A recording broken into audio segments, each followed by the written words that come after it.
Welcome to the Inspiration North podcast, inspiring stories from inspirational people and how they found their passion, their true north. I'm James Eves. And I'm Michelle Minikin, and this is the Inspiration North podcast.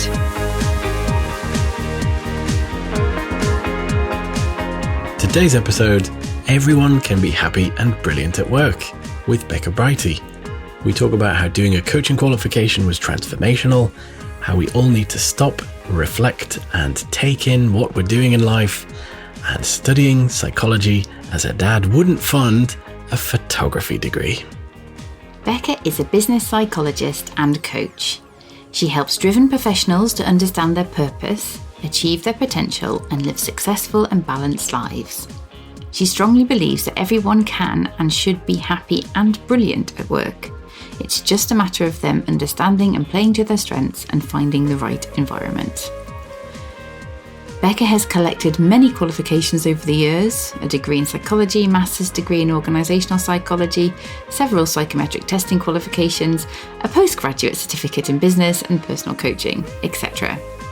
But it is her personal experience of workplace misery, generalised anxiety disorder, imposter syndrome, and difficulty identifying her purpose that helps her really connect with and empathise with her clients.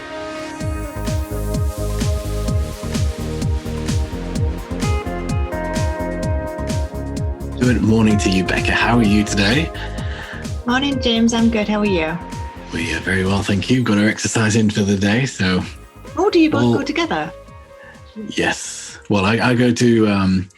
I've been going to like the gym and PT sessions, and then we join up for a swim after that. Good effort, guys. Yeah, bit of accountability. Yep. So we're all set up for podcasting.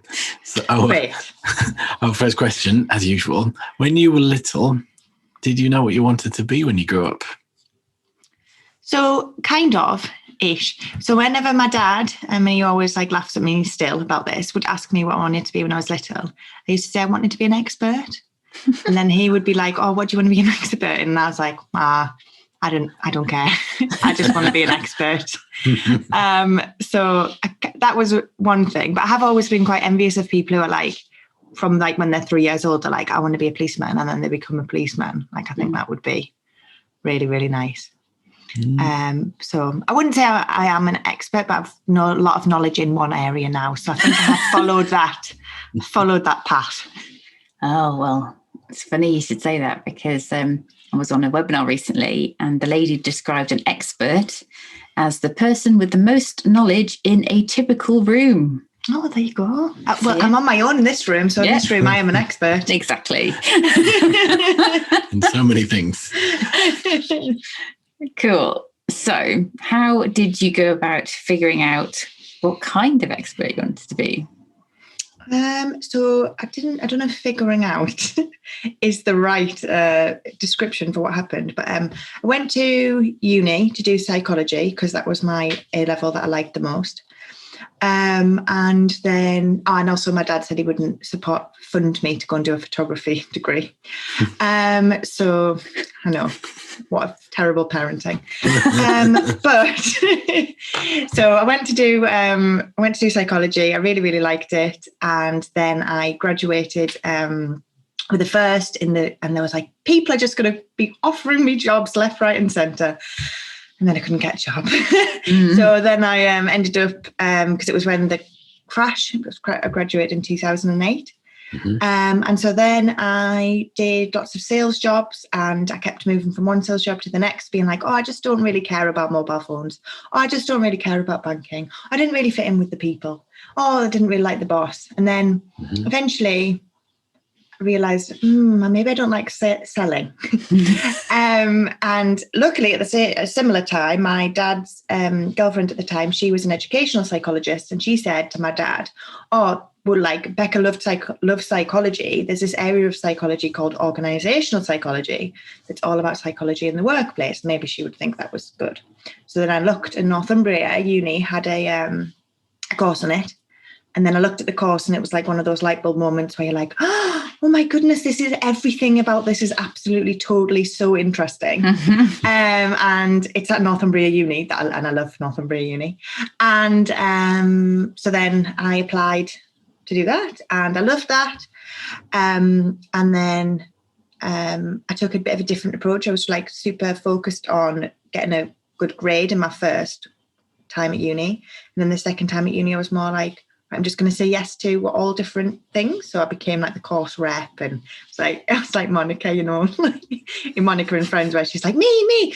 So I was like that to any opportunity. I'd just be like, yeah, I'll do it. Yeah, I'll help you with that. Yeah, I'll do that. And that was really good, because then that helped me for when I went and then set up my own business. So after uni, my favourite part of it at the course was selection and assessment. Mm-hmm. There's nothing outside of like down south or Manchester that you can't do that in the northeast.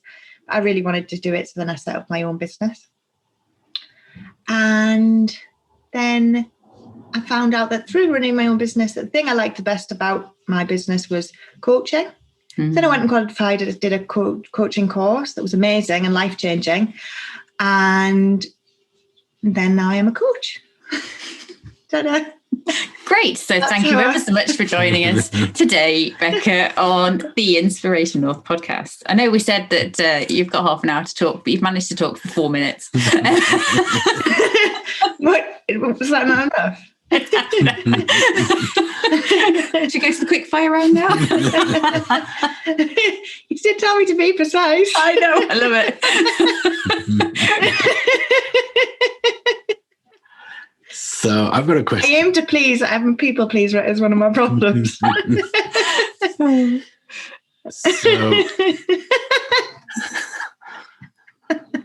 with a selection and assessment, deciding to set up your own business, mm-hmm. Did you say that was because there weren't really any positions available? Mm-hmm. Yes, I never really had like an aspiration to set up my own business. Mm-hmm. I just wanted to do what I liked and what I thought was important. So when I did my thesis at university, I looked at what was more important for employee engagement between an individual's personality alignment with the company, mm-hmm. or their values alignment with the organisation. And it turned out values alignment was so much more important and a much better predictor of employee engagement. So then I was like, oh my goodness, someone needs to tell the whole of the psychometric industry about this.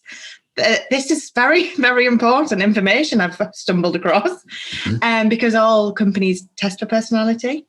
And so then that was what made me think, okay, I could do this as a business because it's really important, and no one seems to be doing it. And I really, really just think psychometrics are really interesting and great, and they can give you so much insight into a person. So like with coaching, I started off at like looking at them from a recruitment perspective, but now I just think even as a great coach, the amount of information that you can get and that the amount of insight a person can get from them for themselves with a psychometric is incredible. Even if you know stuff about yourself, like there's lots of things that I knew kind of about myself. And then once I saw it on black and white, I was like, oh yeah, of course I can't do that because I suck at this. Fine. And like once I saw it on paper, it was like I could then use that information to like change how I live my life. Mm-hmm. And the things I did in my work and the things I would beat myself up about, I was just like, well, that's just not my strength. Look at all these things that are my strengths. I'll just do them instead. Mm-hmm. And then that's okay. Mm-hmm. So I just think that, so this isn't the answer to your question, but so the question was it because there was no positions? So yes, it was because there wasn't anything in the Northeast, but it was also because I think that you shouldn't have to sacrifice doing what you want to do just because you live in the Northeast of England, where they appear to have forgotten to get us good things to do. Mm. So to answer your question, yes, that was why. Didn't ever want to set up my own business, but it turned out to be really, really great. What were you going to say? What was that transition like, or was it like? No, I was going to say yes. It was great because I was just looking on LinkedIn. And I was like, oh, look, occupational psychologist with own business near me. Oh, I want to be friends with this person. She looks cool. Yes, that's how me and Michelle met. I literally just chatted her up on LinkedIn. Mm-hmm. And I missed the whole online dating thing, so I never got to be part of that. So I feel like you gave me a little taste of what that's like. Meeting someone online, going to meet them in a Costa. I know, it's canny. Uh-huh. It's like, you don't look like George Clooney in your photo. I've had friends who've turned up for dates where it's like nah, you don't look anything like this photo, and then it ends there at the bus stop or something, the train station. Well, if you're going on dates in the bus stop, you deserve everything. Yeah. That says it all. So moving on from dating it, so there's no jobs in the Northeast for what you love doing. Mm-hmm. So it's like, right, I'll set up my own business. You had no desire for that. What was that like as a journey, as a process? Was it fairly straightforward? What was your kind of experience? So it was kind of just like, I didn't really think about it, to be honest. So I came out of my my master's, and then there was a program running where it was like just like a 6-week program, or maybe it was 3 months. But it was funded by the council, and you got a grant. So I was like, oh, well, I'll just go and do that, and whilst I'm applying for jobs. And then I really liked it, and I thought, oh, maybe I can do this. But also my mum is self-employed and has been self-employed since I was about 9. And I think that makes a difference. I think when you've seen someone who you're not like, oh, they're a business person, and when you just see your mum like on the phone in her pajamas, and you see her just like coming back from running, she runs a training company, and coming back from a day's training and regularly going to networking events and stuff like that, it makes it less daunting. So I think even though it wasn't something I necessarily wanted to do, it was something I'd known and seen and thought, oh, well, like if other people do it who I know really well, and like, I guess like other people might think, oh, I'm not a businesswoman. But when you've seen your mum, who's just your mum, being a businesswoman, it breaks down a bit of a barrier. So as a journey, it wasn't like that scary, but I don't think it's, as anyone who runs their own business probably would agree, it's not what you think. Like, I thought that being a organisational psychologist or a coach, you'd spend most of your time doing organisational psychology or coaching, but you actually spend most of your time like trying to generate business, which can get frustrating, because it's like, but I didn't do this degree and it isn't my passion, isn't generating the business, it's doing the actual work. So that bit. And I'm not a trained marketeer. I am a trained coach, and I'm a trained organisational psychologist. So that probably has been the biggest like learning curve, is that you go into it wanting to do a subject, and then you all of a sudden are running a business, and you haven't really learned a lot of the time those things.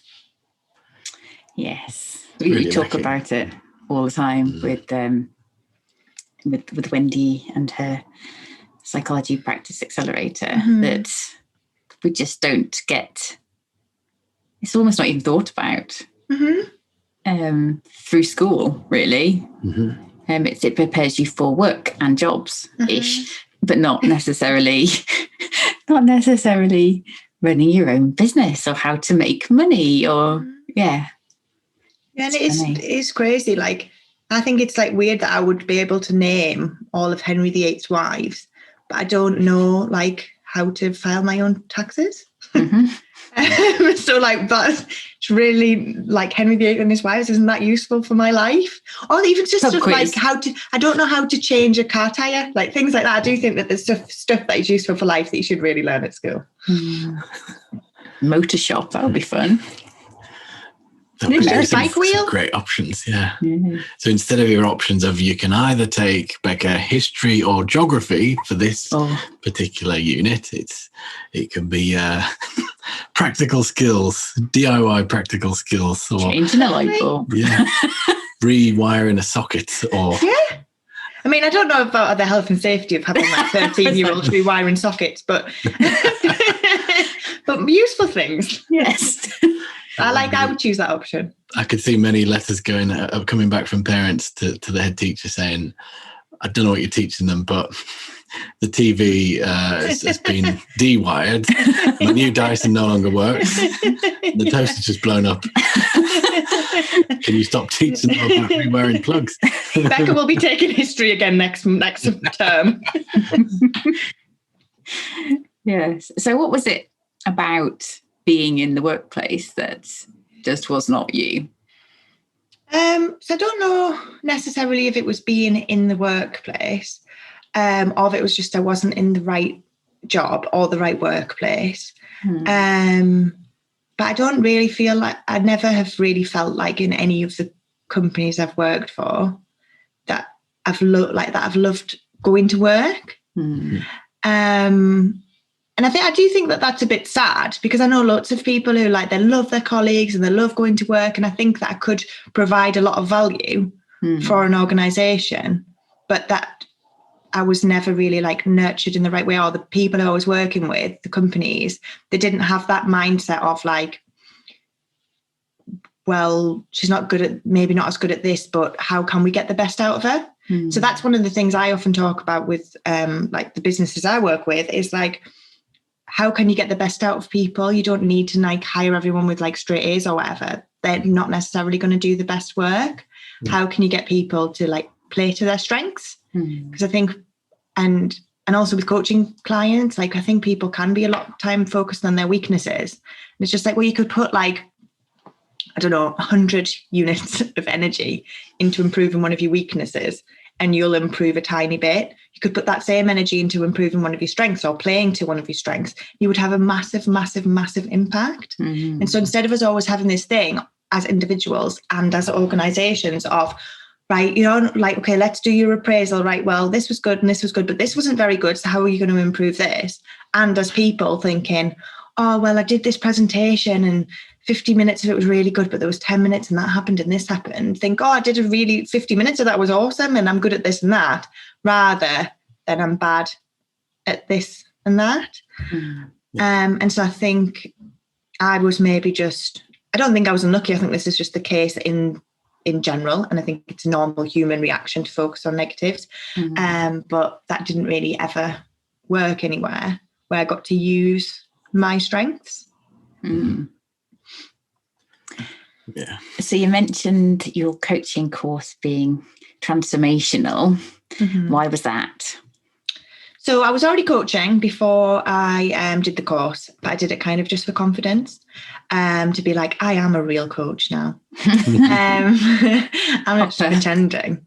And it was transformational because before that, I didn't know that I had imposter syndrome, didn't really realise that I was a people pleaser, didn't realise that like I had all these great skills that I just didn't see that other people did. So one of the things we had to do on it at the end was you had to like ask everyone to like say, I can't remember the exact activity, but it was something about like ask other people to tell you, everyone wrote sheets about other people, about something like that they're good at, something that they don't know about themselves, and something that they need to change. And all my stuff was like, oh, you really like make people feel really comfortable, and you like make people feel safe. You need to stop doing qualifications and and you need to start like feeling more confident to talk about the things that you're good at. And so I'd always had this thing of like, well, once I know this, or once I've got this qualification, or once I've done this, then I'll feel confident, or then I'll be able to do this or that. And like, if you look on my LinkedIn, you'll see like my massive long list of qualifications. And I'm glad I've done that. And I think it's all been really worthwhile. But now I've banned myself from doing any more for the time being. Because I think that was, now I recognise it as that was a coping mechanism, and it was a kind of a protective thing of like putting off, all right, okay, well, I'm not going to go and be a coach because I need to do this qualification and then I can be a coach. And that wasn't something I'd ever known. And I didn't like the imposter syndrome stuff. I thought like, yeah, doesn't everybody like check their email 17 times and move the commas around and change and to in and like before they send emails? And doesn't everyone like massively over prepare for a presentation to 5 people and stuff like that I thought was totally normal? But then when I got questioned about it, because when you do the coaching courses, you guys will know you actually have to practice all the activities. So when you do the practicing, you talk about real stuff. And so as much as the qualification helped me in my confidence, probably the thing that was the most life-changing and transformational was just talking about all these beliefs that I had. And I would describe myself as quite a confident person, a self-aware person. And then I had all these conversations, and afterwards I was just like, oh, wow, like there was all these things going on that I thought were just totally normal and fine. And that was just how I did a good job because I'm a conscientious person, which is thought of as a real positive. But actually it was like anything taken to an extreme isn't helpful. And so the things that I was using my energy on then, like over preparing and double, triple checking and not posting something on LinkedIn unless it was absolutely perfect. Now I can use that energy for other things, like doing things that are actually useful. I would never have I wouldn't have wanted to come on the podcast because I'd be like, well, what if they ask me something I don't know? And like square root of 4,000. Well, yeah. Yeah, but I don't know. And I'm fine to do that. Now I wouldn't have before. I'd be like, can we stop recording, guys? I'm having a panic attack. Wait till we get to the quickfire questions. So that for me, that was really good. And then you meet loads of other like people like yourself as well. And so I think from that whole thing of not ever feeling like I fit in the workplace, I was like, these are my type of people. I've just nothing wrong with me. I've just not ever come across them. And then now I've got this great group of like-minded people who are really, really just great people to have in your life. So yeah, for loads of different, I can highly recommend going on a coaching qualification, especially my one that I went on was Barefoot. I don't work for them. I'm not affiliated with them in any way, but really good. Brilliant. So what is now the plan for world domination? So coaching is the plan. So I am basically a professional version of a person. You know those people who are really evangelical and like wear sandwich boards and stuff in the middle of town to try and get you to believe in different things. I'm now a professional version of that with coaching. So I think because of the experience that I've had with coaching, I want everybody to have coaching. So do you, as part of your marketing, do you do the sandwich board thing? No, I might hire someone to actually. Doesn't fit in with my skill set. I don't like being called or Northumberland Street. Yes. So no, not yet. Although maybe I'll put that on my list of things to explore. Yeah. So part of it is about. So my focus on coaching going forward is so at the moment I'm launching a course, well, the second cohort of a course called the Leadership Co-Coaching Network. And what that's about is it's about helping leaders to understand coaching skills and learn coaching skills so they can then take them into the workforce. Because I think for me, if any of my leaders had coaching skills, my experience would have been completely different. For me, in all the things I've learned, in all my many qualifications, coaching is the most high impact, fast, quickest way to get people to perform that I've come across. And it's not simple, it's not easy, but in terms of some of the things you like get taught in like leadership qualifications and management courses and stuff, it's like just learn some coaching skills and you'll be more effective tomorrow. So the focus of it is to help leaders have coaching skills, but also to help people. So it's the people who attend are people in leadership roles, management, supervisors, and HR people. And it's about like what impact do you want to have? So there's lots of different ways you can be a leader, and there's lots of different ways you can be in HR. And so some of the people we've had in the course, it's like they're very much involved in like, I don't know all the correct terms, I don't want to offend anyone, but like the more admin-y side of HR. And then they've realised through doing the course that the strategic HR is what they really love.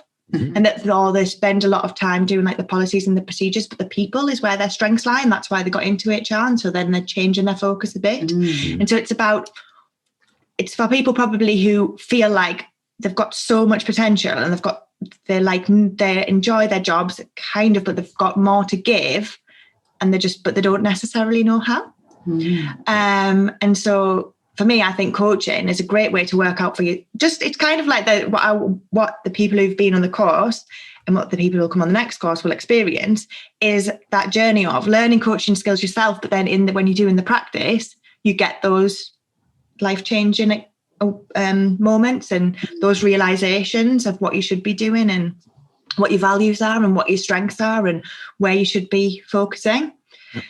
And so the reason I did it in this way is because I feel like my main focus in my business is that I believe everyone can be happy at work and everyone can be effective at work if they're given the right environment. And so if these leaders can go back into their businesses with these coaching skills, they can then, I could coach the people in their business, but there's only one of me. These leaders, they can go in and they're going to have impact on tens or hundreds of people's lives. So if they can have these coaching skills and they can have that self-awareness of, this is my strength, this is not what I'm good at, they're going to be happier at work, they're going to be more effective, and then they're going to have a big impact on the people around them.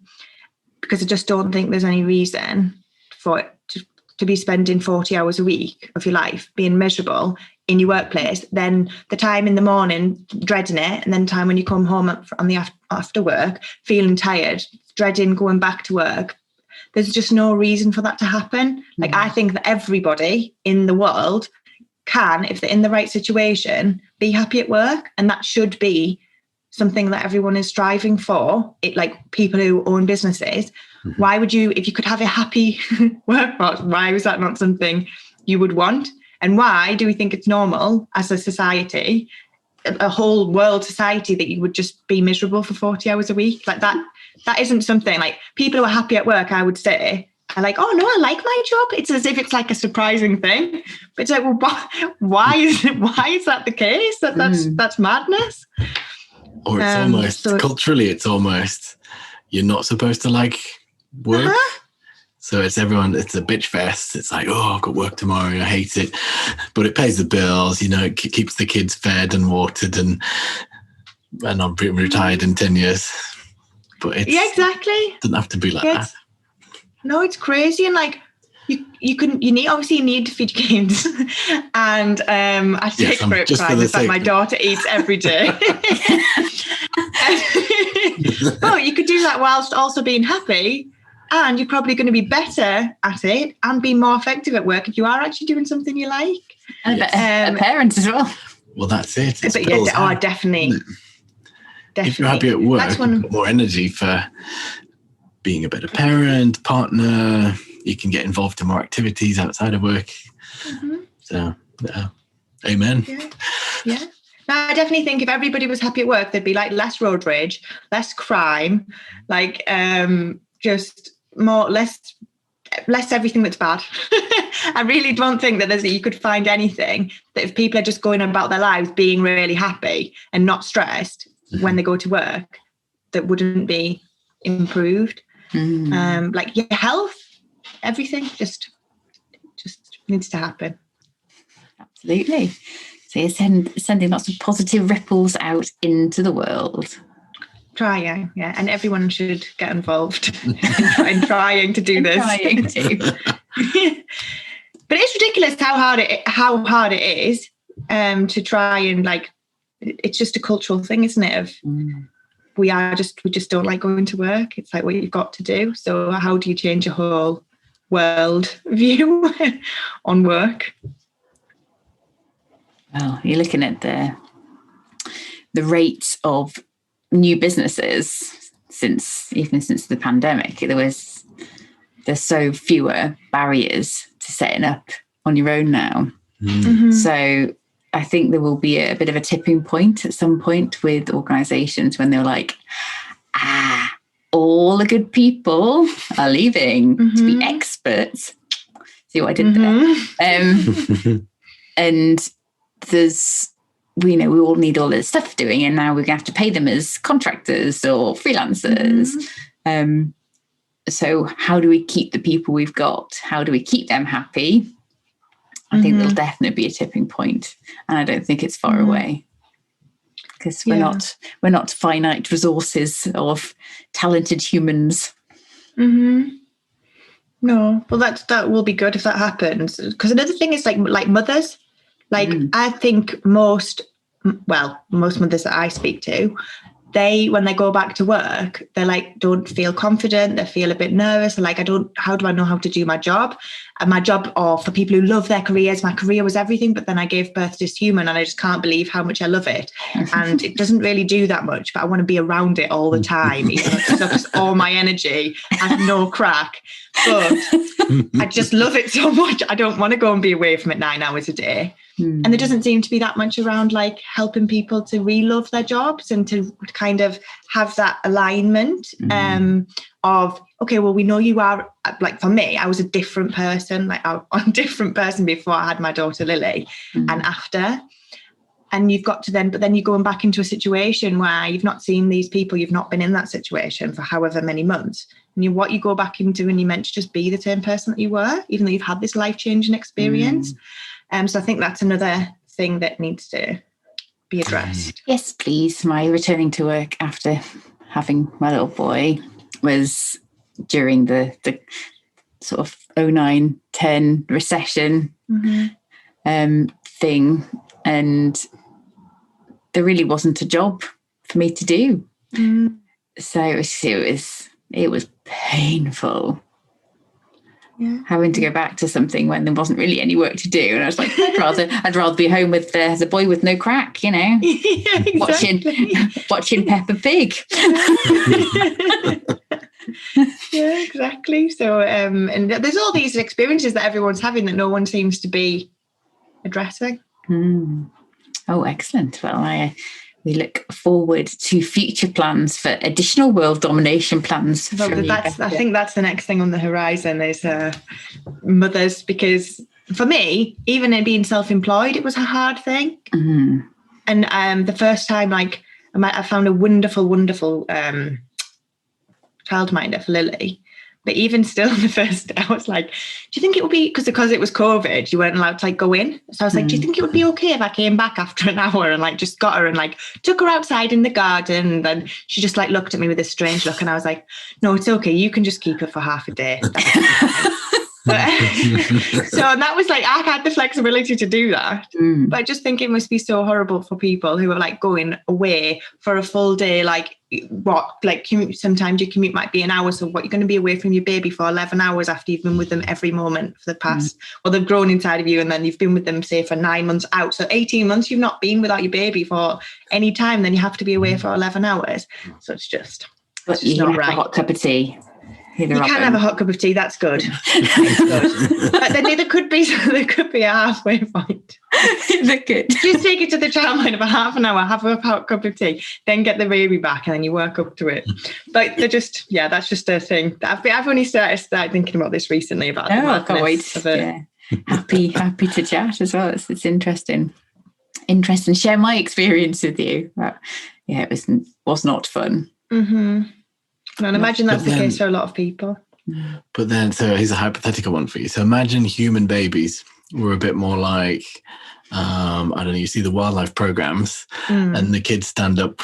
The giraffes, the horses. Giraffe. So let's say the baby's been born not very long, and within 10 minutes, the baby's wandering around the hospital. You enjoy the parents I talk to, they enjoy the phase where it's like, I put the baby down in the basket and I know I can go and make a drink, come back and they're still in the basket, in wherever the baby jail. Put them on the sofa, wherever it is, they will not move. But then you get to that age where it's like, oh my God, we've got to move the house so that strategically things are not, we need to move that glass vase off the coffee table. No, that's within reach now. So it's almost a kind of... Yeah, as soon as she started rolling, it was like, yep, my life is over. Yeah, no, the times are the best where they can't move or do anything, and just like, you basically just watch loads of episodes and programs whilst recovering. That's really good. But a lot of the time when you go back to work, they are still in that like really cute place where you're like, oh, like I still am, but I was still breastfeeding quite a lot when I went back to work. And that's like an emotional thing of like, you're used to them having that all the time, and then they're going to get fed by someone else. There's just so many emotional things that are not necessarily everyone who you work with will understand. So I know myself, when I was in the workplace and there'd be other people who had kids and they would never want to come to any of the social things, or they would on the breaks, they'd be like checking on their kids and stuff, and I'd be thinking, oh, they're really antisocial. And now I'm just like, I would be that person. Like, I don't want to do anything necessarily social. I'm like, I just want to. Yeah, exactly. I want to go. I've done my work. That's it. I'm off, and I think that's a difficult thing. If you're working with lots of people who don't have kids, they don't necessarily understand that you, in your head, you're not necessarily there when you first come back from maternity leave. Absolutely. So when is your second cohort of the Leadership Co-Coaching Network? Hopefully I've got that right. Yes. When is that launching? That's 21st of July. And the sessions are every 2 weeks. Each session is 2 hours long. And so I'm really looking forward to it. I've met some really, really great people on this cohort, and they've all like got their own WhatsApp group now. I feel a bit left out.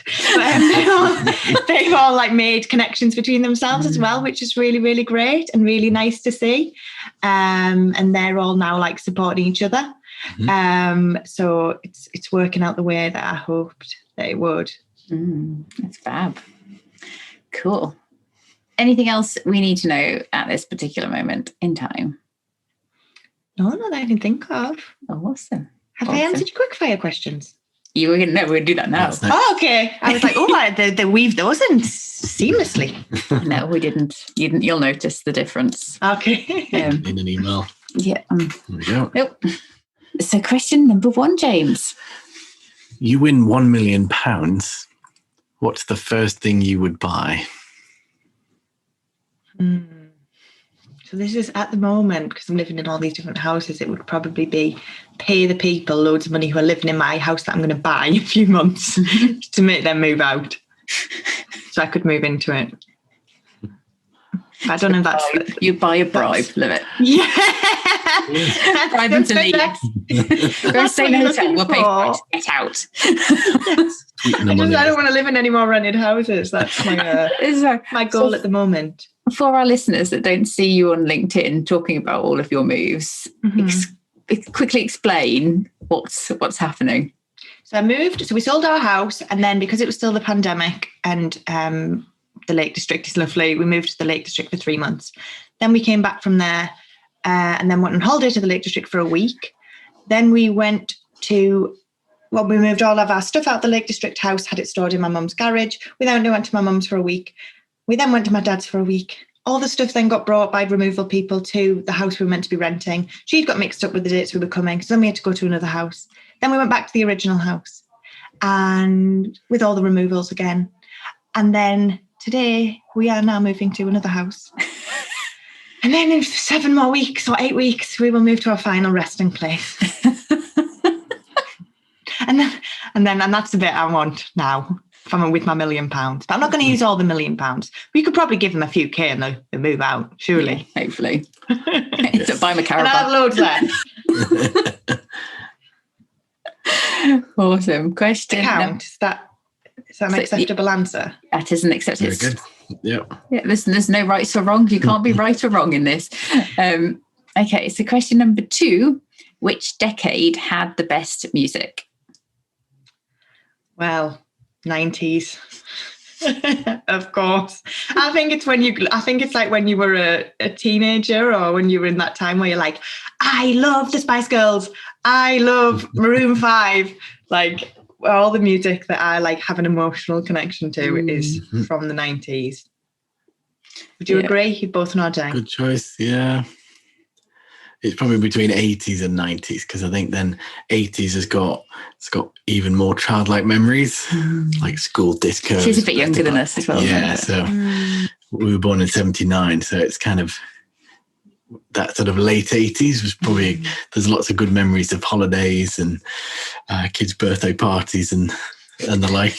I'm 87, you see, so I'm 87, so it's probably a similar type. Good for 87, That's why I love the 90s. I was like 50. How old would I be? I don't know. They do maths. Oh, dear me. So you need the £1 million for your surgeon, who's obviously doing a great job. Yeah, that's how much I've spent. I've got a really big bill. I think it was an interview between, was it Cher and Clive James or someone? And he said something like, "You look like $1 million." She said, "Oh, thank you very much. But did it cost $1 million?" Cher still looks quite young. Question number 3, James. Question number 3. What is the best road trip you have been on? Or would like to go on, as you prefer? So I have a very keen aversion to driving and being in cars. But when I was in Greece, none of it counts as a road trip, but we went out for a day in a car. So me and my husband, so this is when we were at uni, because we met at uni, we hired a car for a day in Greece, like an open top one. And just drove around for the day, singing, going to different places, went to a windsurfing lesson, went to found this amazing restaurant, looked out, amazing sunset. So I don't know if that is classed as a road trip. But actually, no, this one is a road trip. So I drove to Wales once, which is 5 hours. Yeah. So I think that's definitely a road trip with my sister. And there was loads of traffic, so it took even longer, making it more road trip-like. And that was really funny. And we did lots of dance routines, and it's great. Get the 90s music on. Yeah, yeah, we did. A lot of 90s music. Yes. And I've been singing with you and your sister as well, didn't we? Went to the Greatest Showman. Oh, yeah. Sing along. So they're good singers, these two too. Oh, yeah. Enthusiastic singers. Yes. My sister's a good singer. I'm an enthusiastic singer. You're a good singer. Yeah, all right. Thanks, Michelle. Cool. So let's say we pulled up outside in our DeLorean time machine and took you to your 18-year-old self to have a wee chat. What advice would you give to you? I would tell myself to stop and think sometimes about what you're actually doing. So I think a lot of the time you just go through life just doing the next thing. So for me, someone has asked me, people have asked me in the past, why did you decide to go to university? It's like, what do you mean? Why did I decide to go to university? I went to nursery, then I went to primary school, then I went to secondary school, then I went to sixth form. And then obviously you go to university. For me, that was just a thing. The next thing. And then you have to get a job. And you just have to do that. And if I'd stopped to think or step back for a moment, maybe I would have come across organisational psychology a lot sooner. And I'm pretty confident I would have come across coaching a lot sooner. So I did a video on LinkedIn the other day about are you reaching your potential, and why I don't think many people are, because it's so hard to find, even once you've found the area that you want to work in, you want to be in, or where you think you can make the biggest impact. How do you then go about doing all the things that mean you're going to reach your potential? And so somebody I've got a comment on LinkedIn, a recommendation on LinkedIn from a girl who I did this course with in 2012. So I was 23, I think, or 24. And it says on it, Becca was the best person, most able to listen and give advice. She would make a great coach. And that was before, years and years before coaching ever even entered into my mind. Other stuff, when I was 18, I went on a life coaching weekend because my mum was doing it and it was free. And at the end of it, I was so enthusiastic. Wasn't accredited by anyone. It was the University of Made Up. But and they were going to charge £10,000 or something. I was I'll get a loan. Yeah, great. I'm going to sign up. They've got payment plans. I was 18, had no money, had no job, nothing. I was yeah, I'm going to do it. I'm going to do it. And my mum was oh, okay. And then we rang my dad, and my dad was do not do this, because he's a university lecturer. So he's just no. Who is it accredited by? What are you doing? Why are you doing it? No. Just because they say there's a discount, you need to look at other courses. If this is what you want to do, it's fine. But right. And then I just forgot about coaching. And there's been lots of different instances in my life where it's if it stopped for a moment to listen to what people around you and yourself, you might have got to where you are a lot quicker. So I think that is definitely the advice I would give to myself, is don't just go through life. Just stop, take a minute and consider what you're doing and why you're doing it. Awesome advice. Very, very good. Yes. So for our listeners, if you would like to follow Becca, go to LinkedIn, search for Becca Brighty, or go to the website, brightypeople.com. And if you're interested in the program, look for the employee coaching section, section. That's the word I was looking for. It'll be in the show notes. And it's in the show notes. Yes. Good reminder, Michelle. Thank you. Well, keep me around. We do indeed. We have really enjoyed chatting with you today. It's been cool. It's been fun. So thank you for being our guest. Thanks, guys. Thanks everyone for listening. Check out all the show notes at inspirationnorth.com. Join us again for the next episode when we'll be chatting to another inspirational person. If you like this, subscribe and tell your friends. If you didn't like this, subscribe anyway and tell everybody.